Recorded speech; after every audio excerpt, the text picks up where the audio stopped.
Kita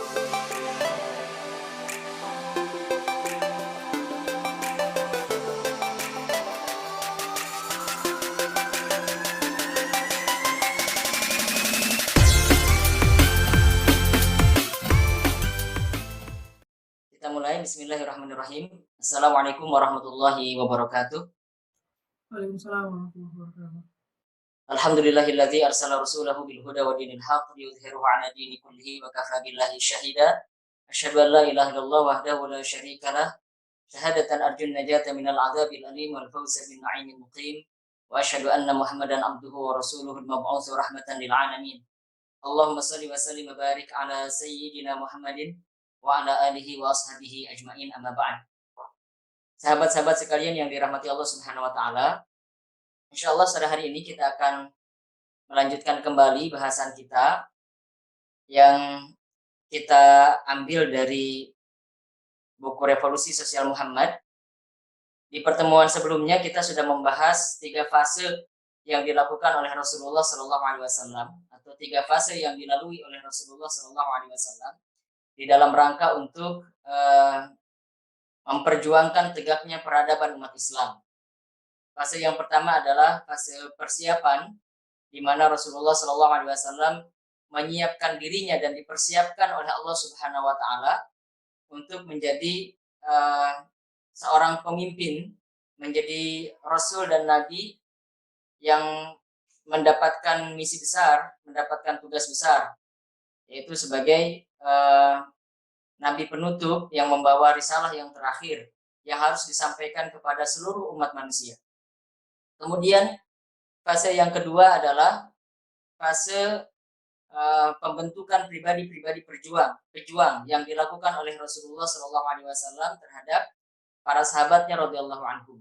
Jadi setelah beliau diangkat menjadi nabi dan rasul, beliau segera mendakwahi orang-orang terdekatnya, kemudian semakin luas kepada orang-orang yang ada di sekitarnya, dan terbentuklah satu entitas baru yang merupakan hasil didikan Rasulullah Shallallahu alaihi wasallam. Mereka adalah para sahabat radhiyallahu anhum.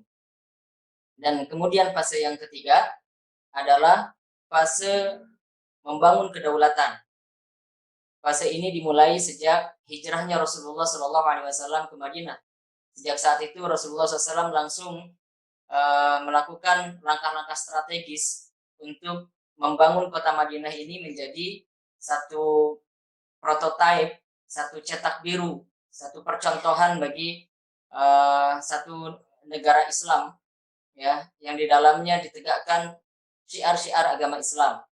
Kemarin di pertemuan sebelumnya sudah kita bahas apa saja yang sudah dilakukan oleh Rasulullah SAW. Nah, pada sore hari ini kita akan melanjutkan pada fase yang keempat, yaitu fase mempertahankan kedaulatan.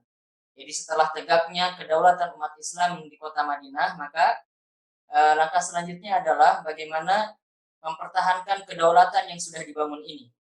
Jangan sampai perjuangan yang sudah dilakukan selama bertahun-tahun tetapi tidak mampu untuk dipertahankan oleh kaum muslimin.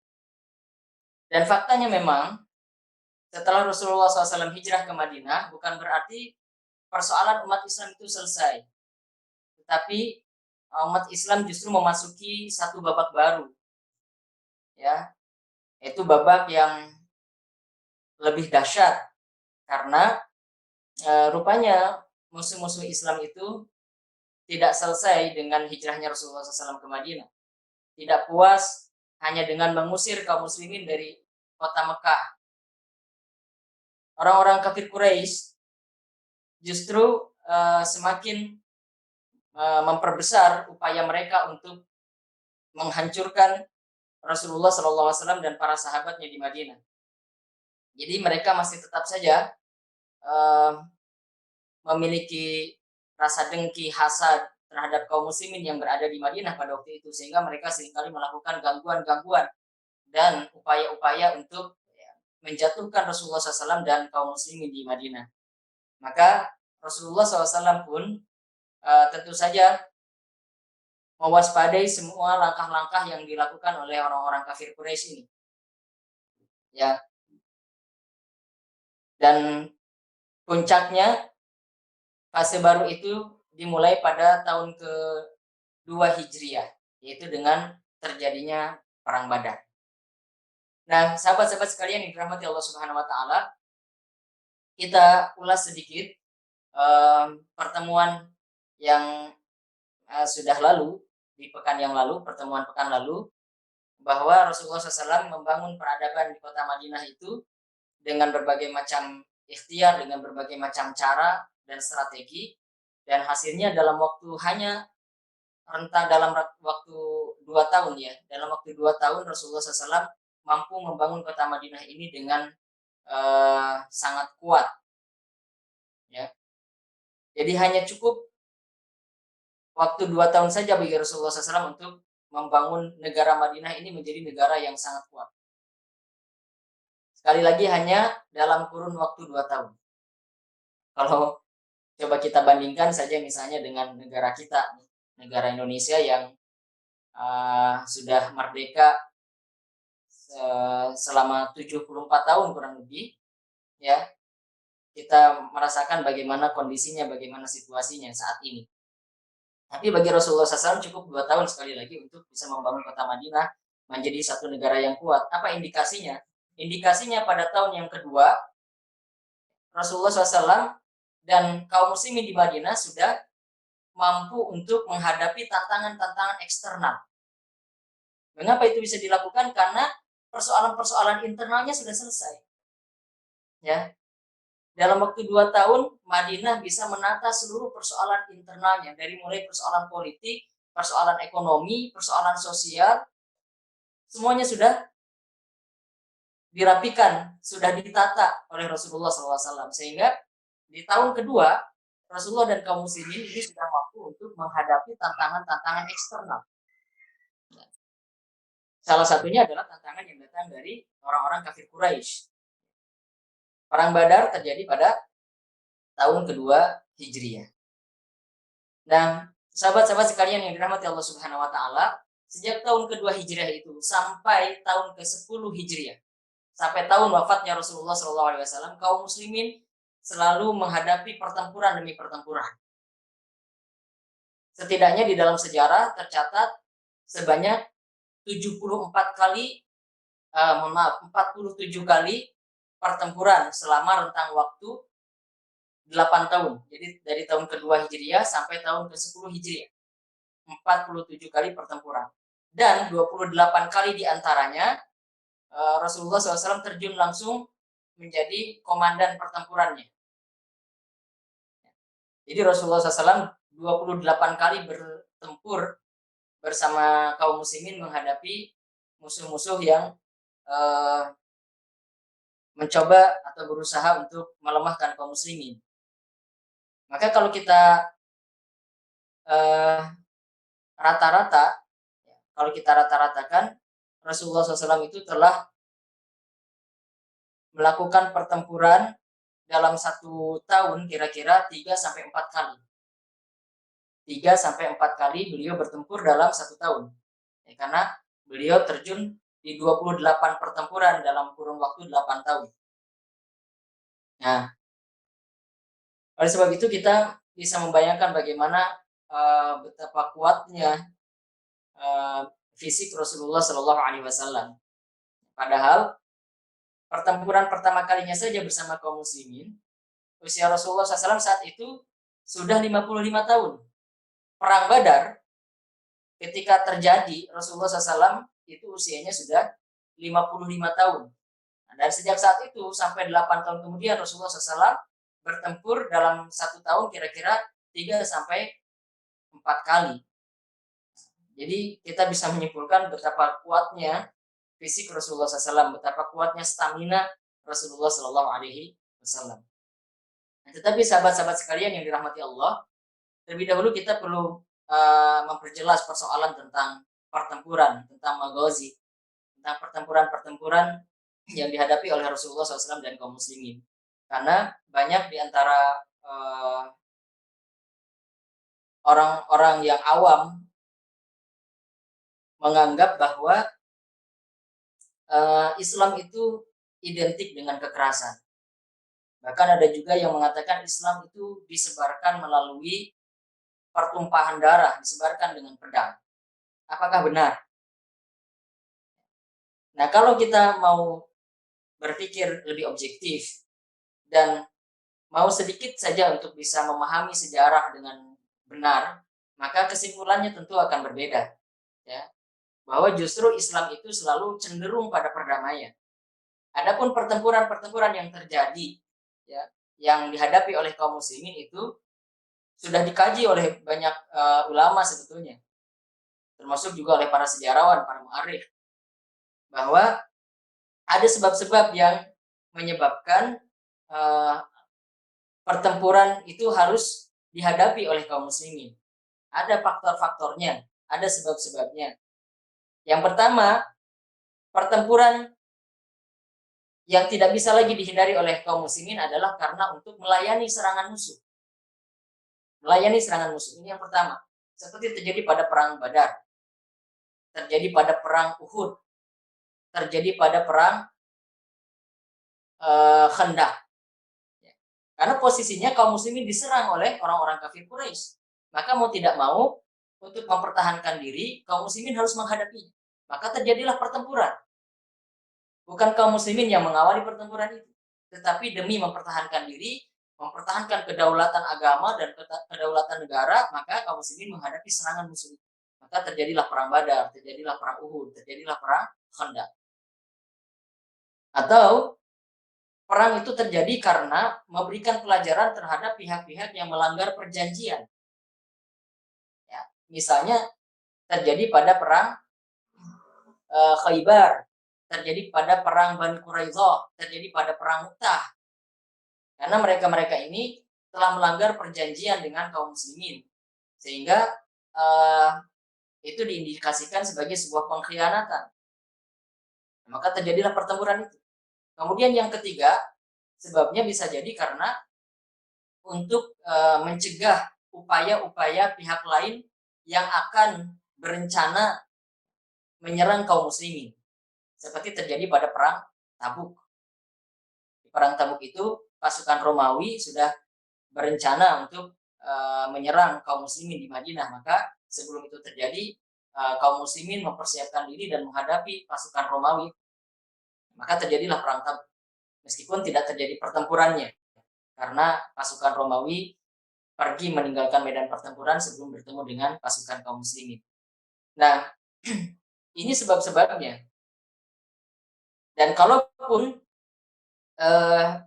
di masa-masa berikutnya terjadi futuhat, terjadi perluasan wilayah dakwah kaum muslimin, nah itu pun juga dengan alasan-alasan tertentu, yaitu di dalam rangka untuk membebaskan masyarakat yang mendapatkan intimidasi dari penguasanya. Seharusnya setiap penguasa itu membebaskan rakyatnya untuk memilih agama manapun. Ya, seharusnya setiap pemimpin itu membebaskan masyarakatnya, membebaskan rakyatnya untuk memilih agama manapun. Nah, jika di satu tempat ada satu penguasa yang melarang umatnya atau melarang masyarakatnya untuk memeluk agama Islam, nah itulah pemimpin yang kemudian diperangi oleh kaum muslimin.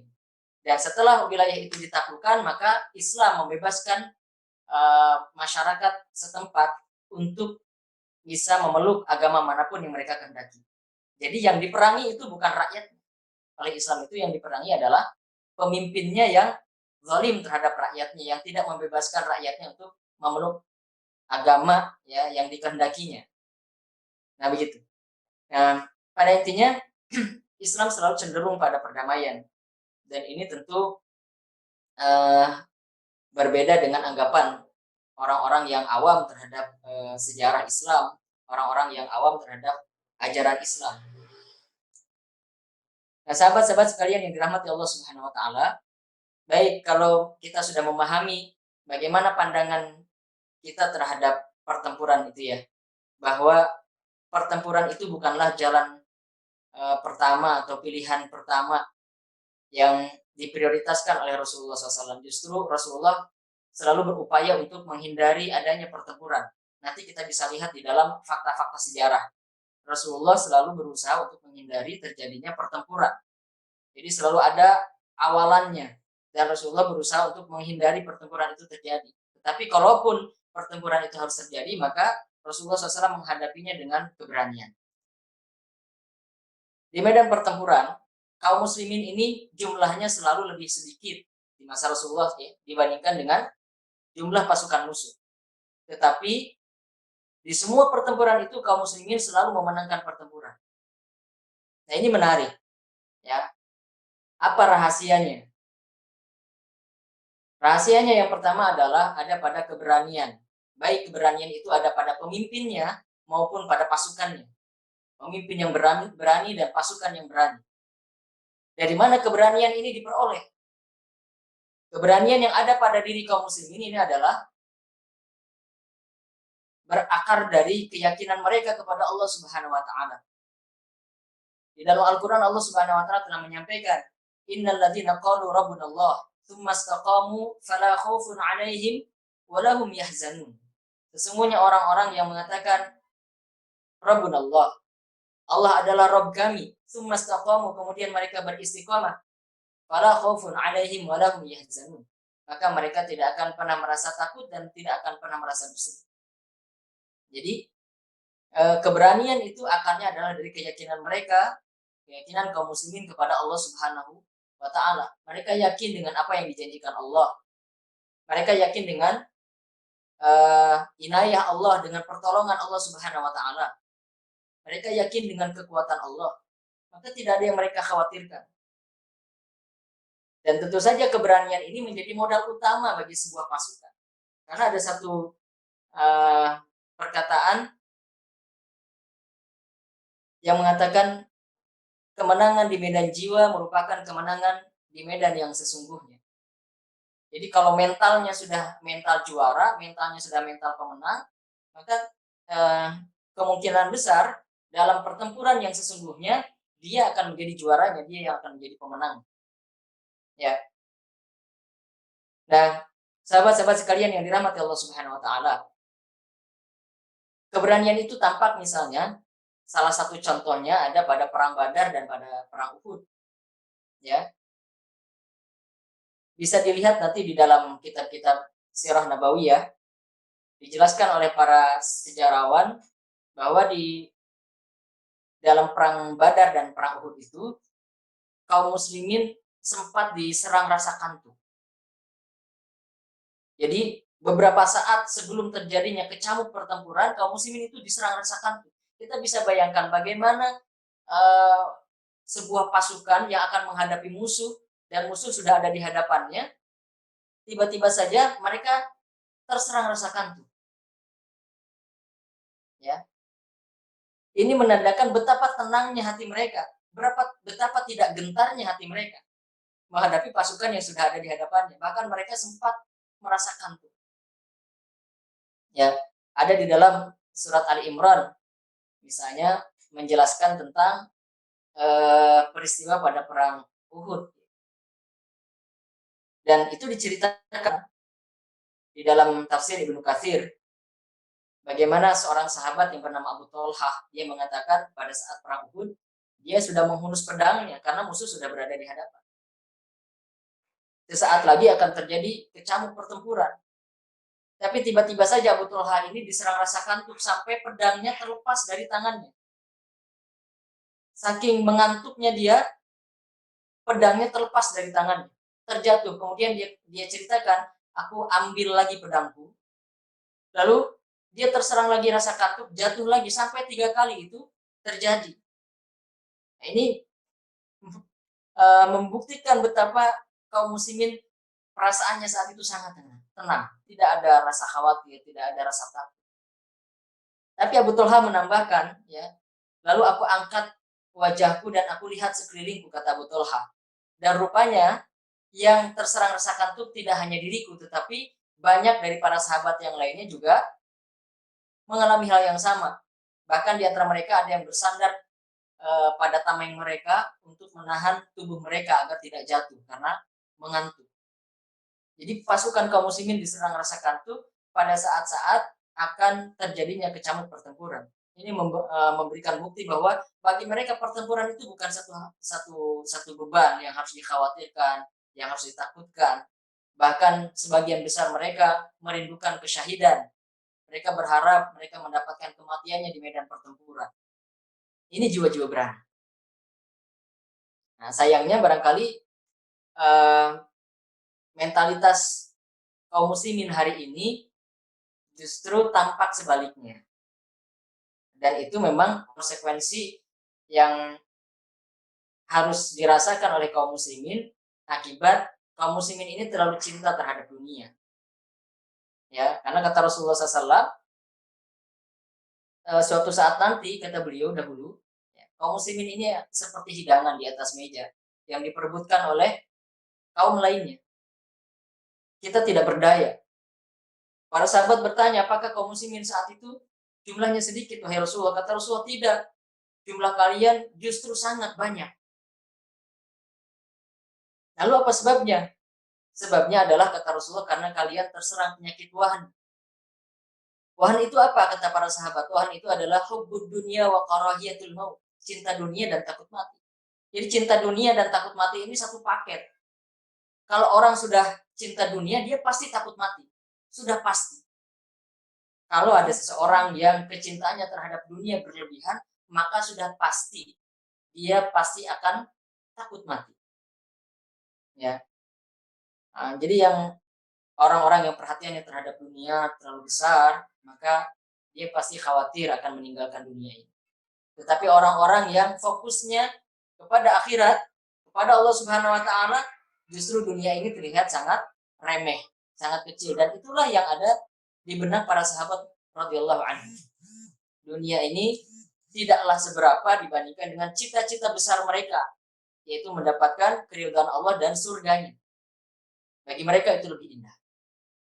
Jadi keberanian itu sekali lagi akarnya adalah dari keyakinan mereka kepada Allah Subhanahu wa taala. Semakin kuat keyakinan kepada Allah, semakin berani mereka menghadapi apapun, termasuk juga musuh-musuh mereka dan tantangan-tantangan hidup mereka. Yang kedua adalah strategi yang tepat. Jadi kemenangan-kemenangan kaum muslimin di medan pertempuran itu salah satu faktornya adalah, yang kedua adalah karena strategi yang tepat. Landasan dari strategi Rasulullah SAW itu adalah dengan adanya tujuan untuk memenangkan pertempuran seefektif dan seefisien mungkin dengan waktu yang cepat dengan waktu yang singkat. Jadi beliau menghendaki agar pertempuran itu berjalan dengan singkat dan dimenangkan oleh kaum muslimin. Yang kedua, tujuannya adalah untuk meminimalisir atau meminimalisasi jumlah korban baik di pihak kaum muslimin maupun di pihak orang-orang kafir. Jadi Rasulullah SAW tidak hendak untuk membabat habis, membantai pasukan musuh. Bukan itu tujuan. Tetapi memenangkan pertempuran dalam waktu yang singkat, kemudian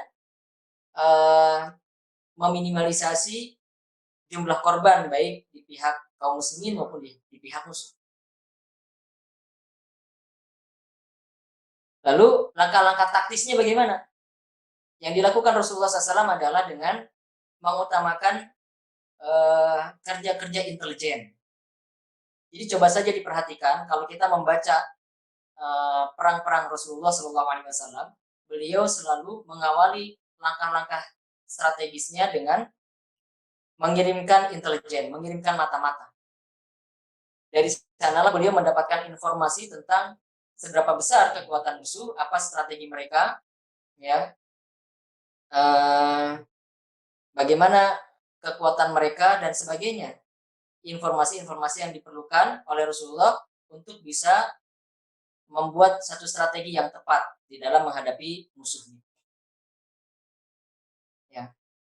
Nah, nampaknya ini juga hari ini ya menjadi satu hal yang diabaikan oleh kaum muslimin. Jadi kaum muslimin ini memang karena masih disibukkan dengan persoalan internalnya sehingga tidak sempat untuk mengetahui langkah pihak musuh yang seringkali berupaya untuk melemahkan kaum muslimin. Kita tidak tahu langkah-langkah mereka apa. Ya, kita tidak punya informasi sama sekali kekuatan mereka sebesar apa saja yang sudah mereka lakukan, strategi-strategi mereka itu apa saja. Kita buta terhadap seluruh strategi dan langkah-langkah musuh untuk melemahkan kita. Kenapa? Karena kita tidak memiliki perhatian besar terhadap persoalan itu. Sebabnya karena kita masih disibukkan dengan urusan internal. Bahkan sampai sedikit saja menilik bagaimana musuh itu mempersiapkan segala sesuatunya untuk memusuhi kita atau memerangi kita, kita tidak sempat. Ya. Sehingga dalam situasi seperti ini kita dalam keadaan tidak waspada akhirnya. Inilah yang dikatakan oleh para ulama yang menjadi persoalan kita hari ini, persoalan umat hari ini adalah adamul hadar, tidak adanya kewaspadaan. Sehingga musuh mau menyerang kita kapanpun, dari arah manapun, melalui celah apapun, sangat mudah. Karena kita tidak punya kewaspadaan. Dan memang kita tidak bisa mengantisipasi. Karena kita tidak tahu, kita buta terhadap strategi musuh dan kekuatan musuh. Nah, dahulu Rasulullah SAW selalu mempersiapkan intelijennya untuk bisa mendapatkan informasi-informasi penting tentang pergerakan musuh. Kemudian yang kedua, sebaliknya Rasulullah SAW selalu menjaga rahasia yang dimiliki oleh kaum muslimin agar tidak sampai kepada kaum muslim, kepada orang-orang kafir. Ya, jadi di satu sisi Rasulullah berusaha untuk mencari informasi lawan, tetapi di sisi yang lain Rasulullah SAW menjaga dengan ketat agar seluruh informasi tentang kaum muslimin tidak diketahui oleh musuh. Begitu. Jadi informasi musuh didapatkan, tapi informasi kita tidak didapatkan oleh musuh. Sehingga Rasulullah seringkali melakukan penyerangan dengan tiba-tiba. Tujuannya adalah agar tidak terjadi pertempuran sengit. Serangan tiba-tiba ini, serangan mendadak ini agar musuh tidak sempat untuk mempersiapkan diri sehingga tidak terjadi pertempuran sengit.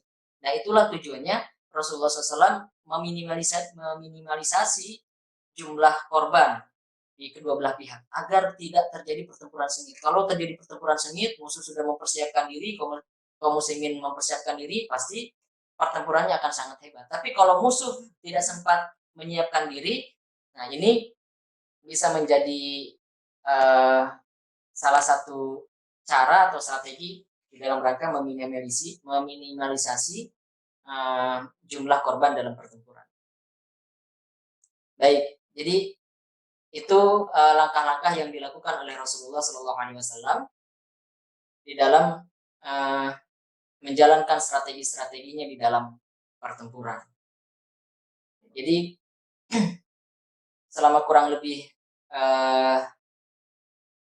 8 tahun itu Rasulullah SAW selalu berhadapan dengan berbagai upaya yang dilancarkan oleh musuh untuk melemahkan kaum muslimin.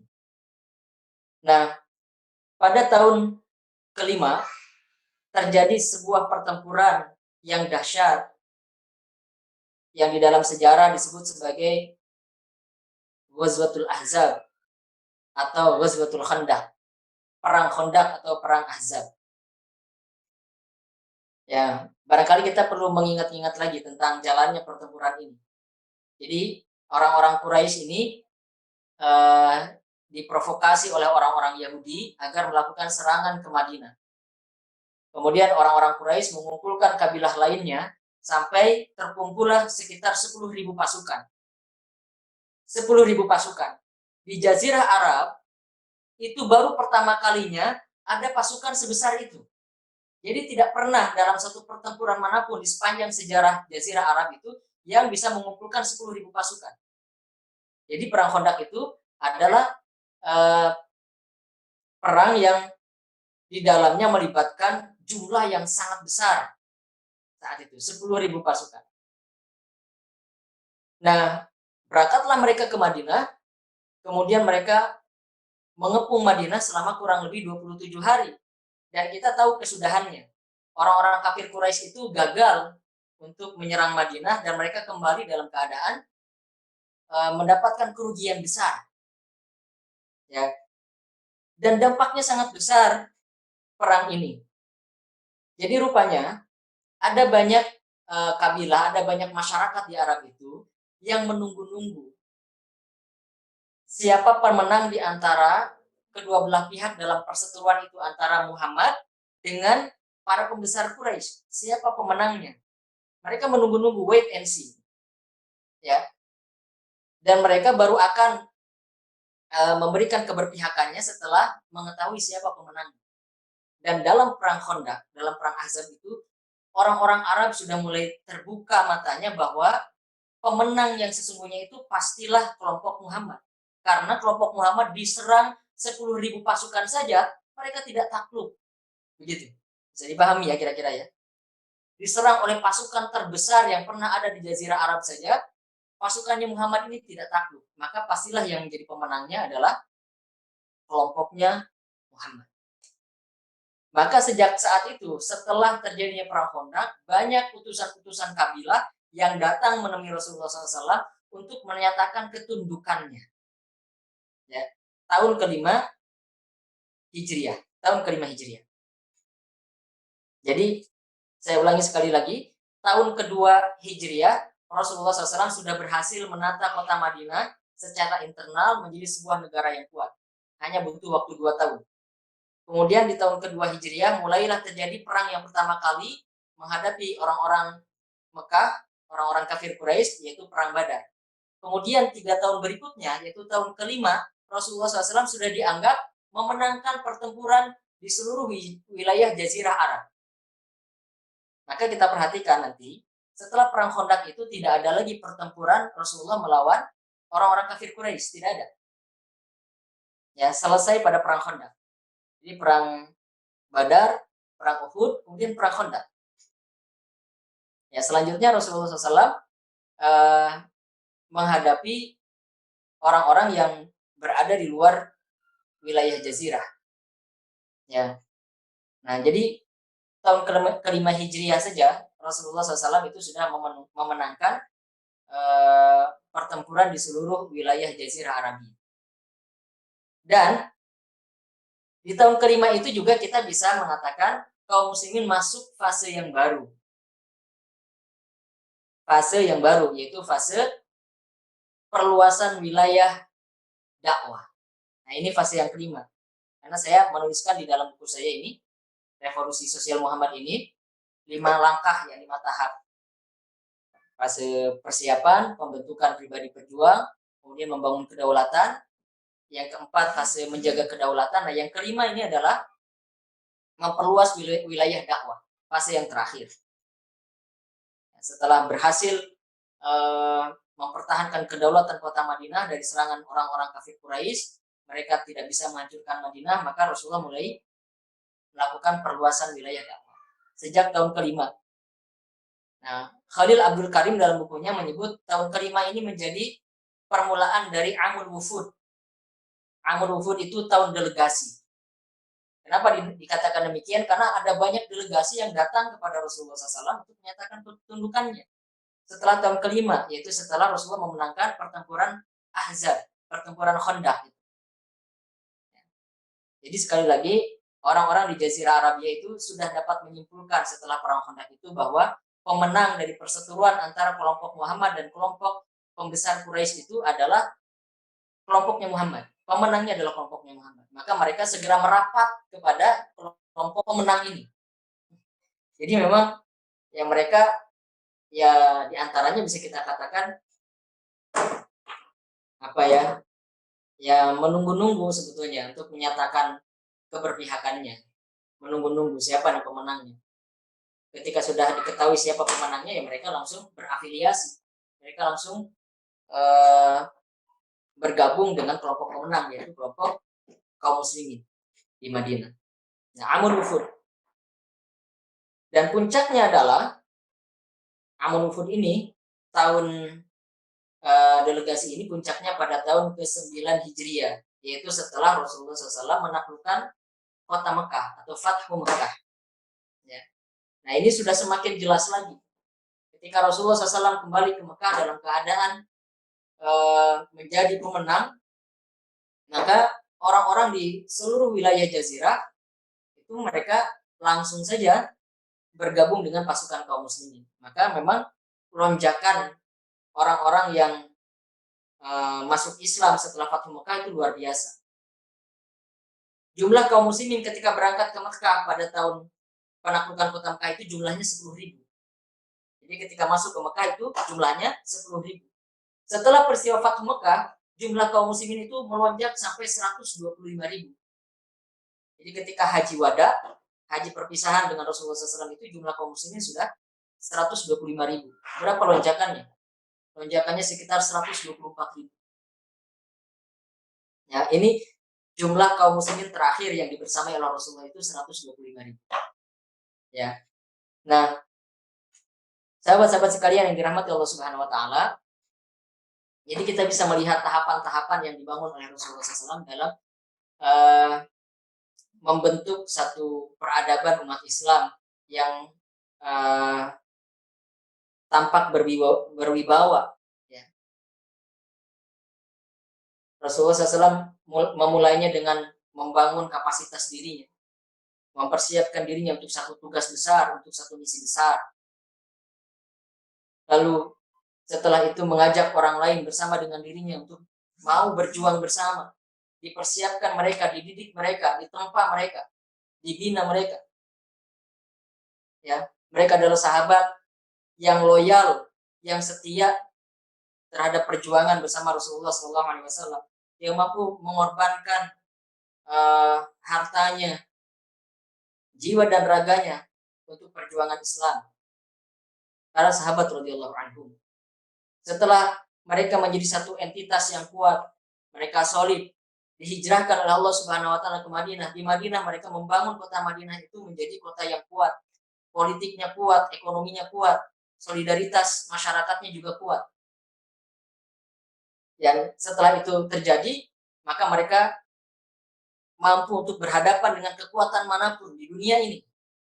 Saya kira kalau ada sekarang satu negara yang secara perekonomiannya kuat, politiknya kuat, masyarakatnya bersatu, seluruh sarana-sarananya memungkinkan, maka negara ini tidak akan gentar menghadapi kekuatan manapun. Tapi faktanya nampaknya itu tidak ada. Termasuk umat Islam saat ini belum berada pada fase itu nampaknya. Ya. Nah, pada fase yang keempat itulah Rasulullah SAW dan para sahabat kemudian berupaya untuk menjaga kedaulatan yang telah dibangunnya ini dengan sebaik-baik. Mereka hadapi semua ancaman-ancaman yang datang dari luar. Mereka hadapi dengan keberanian. Ya. Dan seluruh pertempuran-pertempuran yang mereka hadapi itu dapat dimenangkan semuanya, itu luar biasa. Itu luar biasa. Jadi dikepung dari berbagai arah, dikepung oleh orang-orang Yahudi, dikepung juga oleh orang-orang munafik, dikepung oleh orang-orang kafir Quraisy. Kemudian di utara juga dikepung oleh orang-orang Romawi. Mereka hadapi semua itu. Dan pada akhirnya mereka mampu memperluas wilayah dakwahnya di seluruh wilayah Jazirah Arab, bahkan juga keluar wilayah. Ada yang terlewat pada tahun ke-7 Hijriah, Rasulullah SAW melakukan Mukatabatul Muluk. Mukatabatul Muluk itu beliau menulis surat kepada para penguasa di berbagai negeri. Dia menyurati Romawi, Raja Romawi, Heraklius. Kemudian beliau juga menyurati Raja Persia, Raja Bahrain, Raja Yaman, Raja Oman, Raja Habasyah. Disurati semuanya oleh Rasulullah SAW. Apa isi suratnya? Mengajak mereka untuk beriman kepada Allah Subhanahu wa taala. Ya. Memang penguasa yang merespon ajakan Rasulullah ini tidak ada. Raja Romawi tetap dalam agamanya, Raja Persia tetap dalam agamanya. Tetapi apa nilai strategisnya? Nilai strategisnya ketika Rasulullah SAW menyurati mereka, ini menunjukkan bahwa Rasulullah SAW sekarang setara dengan mereka. Setara dengan raja-raja itu. Sekarang ada seorang pemimpin baru ya yang muncul di Madinah bernama Muhammad yang kedudukannya setara dengan Raja Romawi, setara dengan Raja Mesir, setara dengan Raja Yaman, setara dengan Raja Persia. Ya, jadi ini strategi. Jadi barangkali Rasulullah SAW juga tidak terlalu berharap banyak barangkali dengan berimannya raja-raja itu. tetapi ini menunjukkan kelasnya, bahwa sekarang kelasnya Muhammad ini, kelasnya Madinah ini sudah setara dengan Romawi, setara dengan Persia, setara dengan Mesir, ya, setara dengan semua penguasa itu. Nah, ini kecerdasan Rasulullah SAW sebagai pemimpin juga, ini menjadi pelajaran bagi kita. Nah, sahabat-sahabat sekalian yang dirahmati Allah Subhanahu wa taala, nah inilah tahapan-tahapan yang telah dilalui oleh Rasulullah SAW. Ya, barangkali yang saya sampaikan masih terlalu global ya, masih garis besarnya saja. Nanti bisa dilihat di dalam buku Revolusi Sosial Muhammad, bisa dibaca detailnya kira-kira apa saja langkah-langkah dan upaya-upaya yang dilakukan oleh Rasulullah SAW di dalam rangka untuk membangun peradaban umat Islam. Baik, saya kira demikian yang bisa saya sampaikan, mudah-mudahan bermanfaat. Nampaknya ini pertemuan yang terakhir untuk kajian sirah ya. Ya, saat Uh, terakhir. saya sekalian minta izin ya, pamit untuk pertemuan-pertemuan berikutnya. Baik, saya kembalikan kepada host. Syukran jazilan. Assalamualaikum warahmatullahi wabarakatuh.